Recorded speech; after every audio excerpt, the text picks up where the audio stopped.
Hey guys, welcome back to the new video. My name is Manish and I hope you all are doing absolutely fine. आज मैं एक ऐसे खबर में के बारे में बात करना चाहता हूँ जो कि काफ़ी अनकंफर्टेबल है, काफ़ी डिस्टर्बिंग है, लेकिन इसे डिस्कस ज़रूर करना चाहिए क्योंकि मेरे पास एक प्लेटफॉर्म है।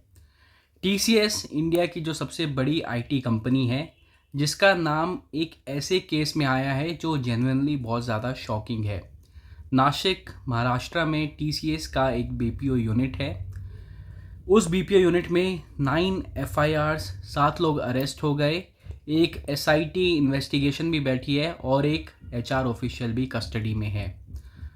8 फीमेल एम्प्लॉयज़ और एक मेल एम्प्लॉयज़ जिनकी एज मोस्टली 18 से 25 के बीच में है, उन्होंने सेक्सुअल हरासमेंट, मेंटल हरासमेंट और रिलीजियस कोर्शन के एलिगेशंस लगाए हैं।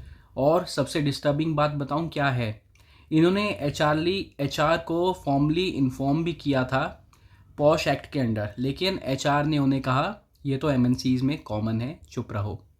आज की वीडियो में हम इस केस के बारे में बात करने वाले हैं जिसने मतलब एक अलग ही डायरेक्शन में वर्क प्लेस को मोड़ दिया है कि क्या किसी MNC के वर्क प्लेस में ऐसी भी कुछ चीज़ें होती हैं क्या। ये वीडियो है वर्क प्लेस सेफ्टी के लिए, पॉश एक्ट के लिए और उन लाखों IT और BPO एम्प्लॉयज़ के लिए, स्पेशली यंग वुमेन जो कि ऑफिस में अनसेफ फील करती हैं, लेकिन हम उनको बताना चाहेंगे कि आप क्या क्या स्टेप्स उठा सकते हो। आई होप आप लोग को आज की वीडियो पसंद आएगी। वीडियो शुरू करने से पहले अगर आपने मेरे चैनल को सब्सक्राइब नहीं किया है तो प्लीज़ मेरे चैनल को सब्सक्राइब करें, वीडियो को लाइक करें और वीडियो को अपने दोस्तों के साथ शेयर करें। तो चलिए इस वीडियो को शुरू करते हैं। सबसे पहले हम लोग क्लियरली समझते हैं कि हुआ क्या है। तो ये केस कब स्टार्ट हुआ। एलिगेशंस के मुताबिक 2022 से लेकर अर्ली 2026 तक, यानी लगभग 3 से लेकर 4 साल तक ये सब चलता रहा एक BPO यूनिट में, मतलब TCS की BPO यूनिट में जो कि नासिक में है और रफली जहां 150 एम्प्लॉयज़ की फैसिलिटी है।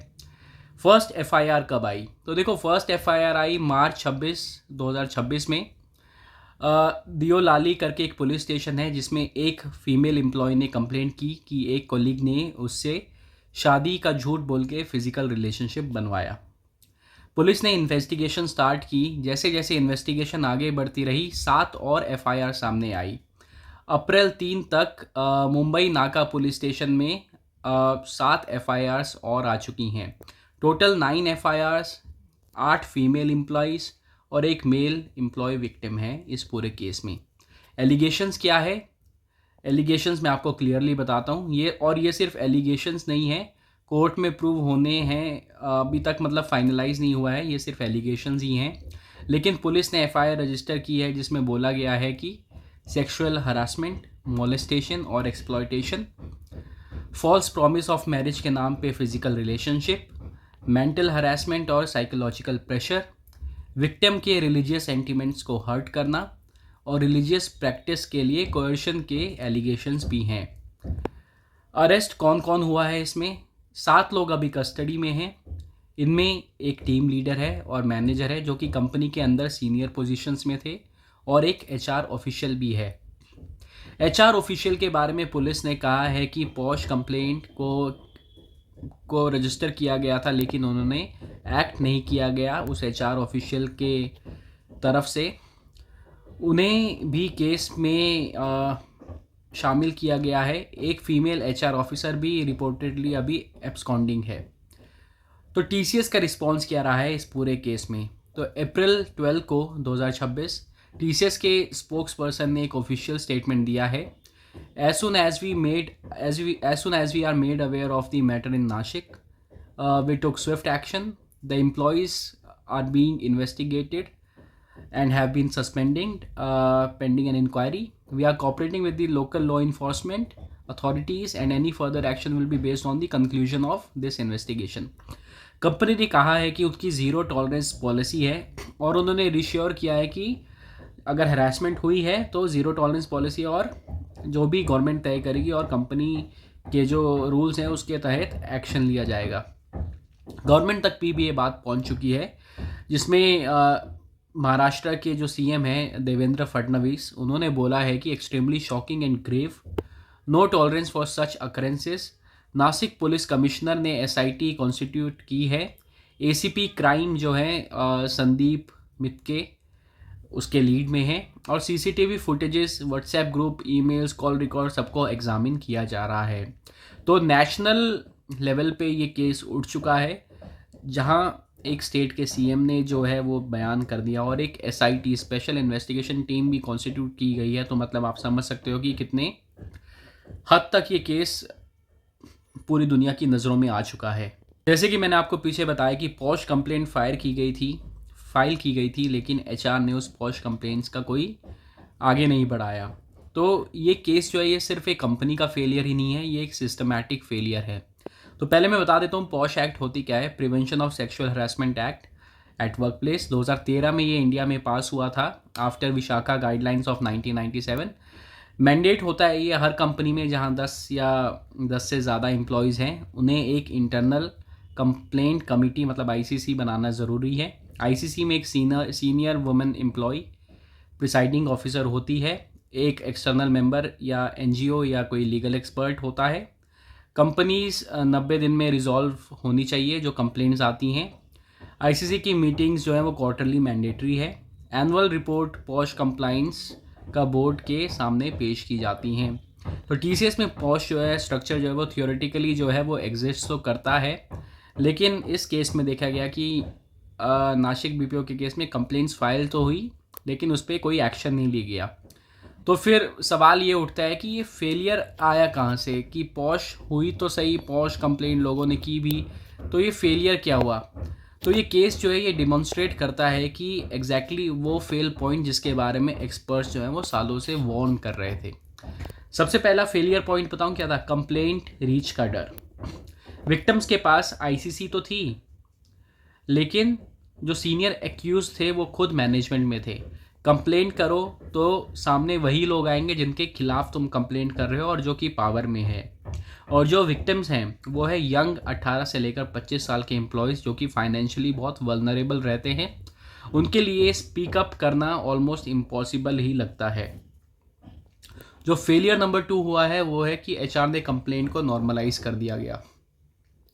ये सबसे ख़राब पार्ट है, ये सबसे ज़्यादा एक फेलियर है कि जो नासिक के असिस्टेंट कमिश्नर ऑफ पुलिस ने जो रिपोर्टर्स को बताया है कि कंप्लेंट फाइल की गई थी सेक्सुअल हरेसमेंट की एचआर को, लेकिन उसने एडवाइस दी कि ठंडा रखो क्योंकि ये गेस्चर्स जो है वो एमएनसीज में बहुत कॉमन रहते हैं।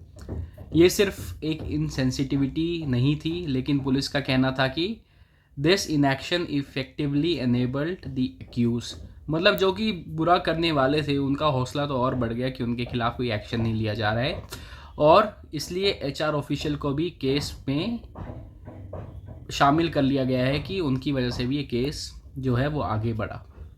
एक एचआर फंक्शनरी को अरेस्ट किया गया है जो कि एलिज्ड कंप्लेंट इन एक्शन के लिए हुआ है। इंडियन कॉर्पोरेट लीगल हिस्ट्री में ये काफ़ी अनयूजुअल है। ये एक क्लियर सिग्नल भेजता है पॉश जो है वो डेकोरेटिव लेजिस्लेशन नहीं है। जो कंपनीज जो हैं वो कंप्लेंट्स दबाती हैं, उनके एचआर पर्सनल को क्रिमिनल लायबिलिटी फेस करनी पड़ेगी। फेलियर नंबर 4 जो मैं आप लोगों के साथ शेयर करना चाहूँ वो की है 4 साल तक कुछ नहीं हुआ। तो ये बात जो है ये कोई 1-2 महीने की बात नहीं है, ये 4 साल से चलता आ रहा था। बीपीओ एक जिसमें रफली 150 स्टाफ हैं, ये सब अब ये चेक किया जा रहा है कि वो एक्चुअली इंडिया के पॉश एक्ट को फॉलो कर भी रहा था या नहीं कर रहा था। यहाँ एक आईसीसी थी, लेकिन कोई फॉर्मल कंप्लेंट फाइल नहीं हुई थी इससे पहले। जो कंसर्न रेज किए गए थे वो सिस्टम कितना अप्रोचेबल था और कितना सेफ था, ये पूरा असेस किया जा रहा है। एक फैमिली ने रिपोर्टेडली पुणे हेडक्वार्टर्स को ईमेल भी किया है, लेकिन एलिगेशंस के मुताबिक वो ईमेल जो है वो इग्नोर कर दी गई थी।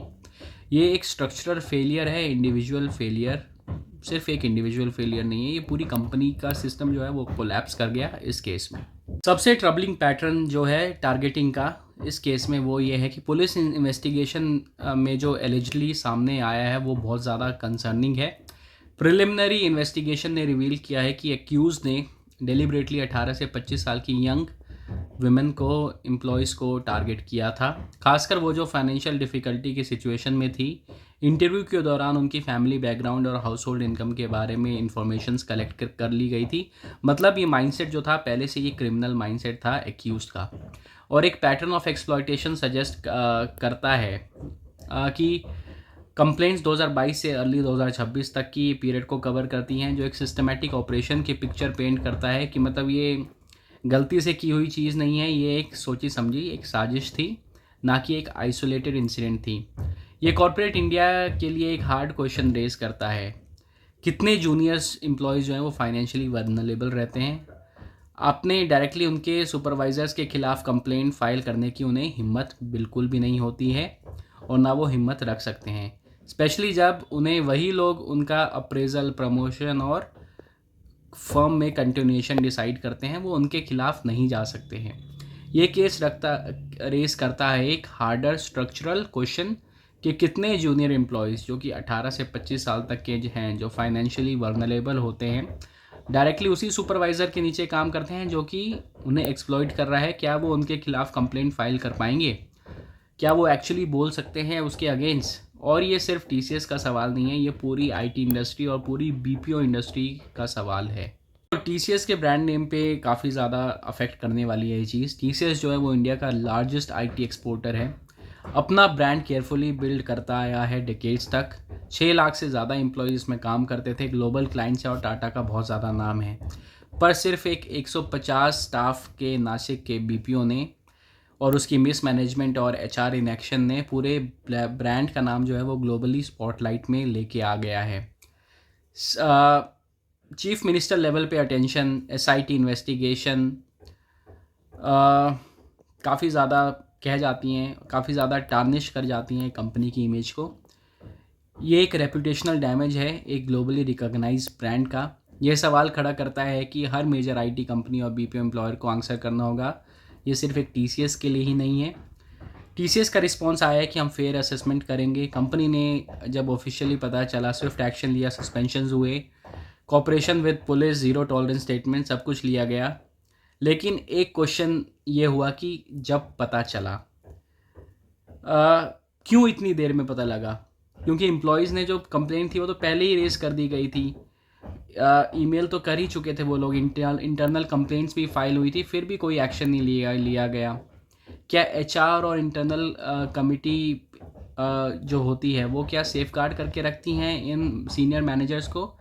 हर इशू को इंटरनली रेज किया गया था फीमेल एम्प्लॉयज़ के तरफ से, उसे एक्सटर्नली ऑडिट किया जाना चाहिए था लेबर डिपार्टमेंट, लोकल पुलिस या महिला आयोग से।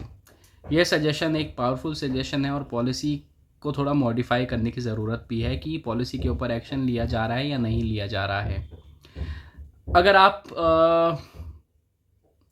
आईटी इंडस्ट्री में काम करते हो तो देखो, आप जो है वो आईसीसी के अंडर अपनी कंप्लेंट्स फाइल कर सकते हो। एनोनिमस कंप्लेंट्स होती हैं ये सब, तो आपको डरने की कोई बात नहीं है। 3 महीने का लिमिट होता है कि कोई ना कोई एक्शन लेना चाहिए। इंटरिम रिलीफ भी दी जाती है और एक्सटर्नल कंप्लेंट्स भी कर सकते हो अगर आप पॉसिबल है तो आपको डरना बिल्कुल नहीं है। अगर आप छोटे एम्प्लॉय हो, जूनियर एम्प्लॉय हो और आपको सीनियर कोई मोलेस्ट कर रहा है या फिज़िकली आपको हार्म करने की कोशिश कर रहा है या आपको मेंटली और सेक्सुअली हरास कर रहा है, आपको डरना नहीं है, आपको कंप्लेंट फाइल करनी है, क्योंकि जितना डरोगे उतना लोग दबाएंगे और उतना आप ज़्यादा एक्सप्लॉइट होंगे। तो अपनी राइट्स को पहचानो, डरो मत, और जो भी गलत हो रहा है उसके खिलाफ आवाज़ उठाओ। तो यही थी आज की वीडियो। आई होप आप लोगों को आज की वीडियो पसंद आई होगी। वीडियो पसंद आई है तो प्लीज़ मेरे चैनल को सब्सक्राइब करें, वीडियो को लाइक करें और वीडियो को अपने दोस्तों के साथ शेयर करें। मैं मिलता हूँ आपको नेक्स्ट वीडियो में, तब तक के लिए bye bye, take care and have a nice day.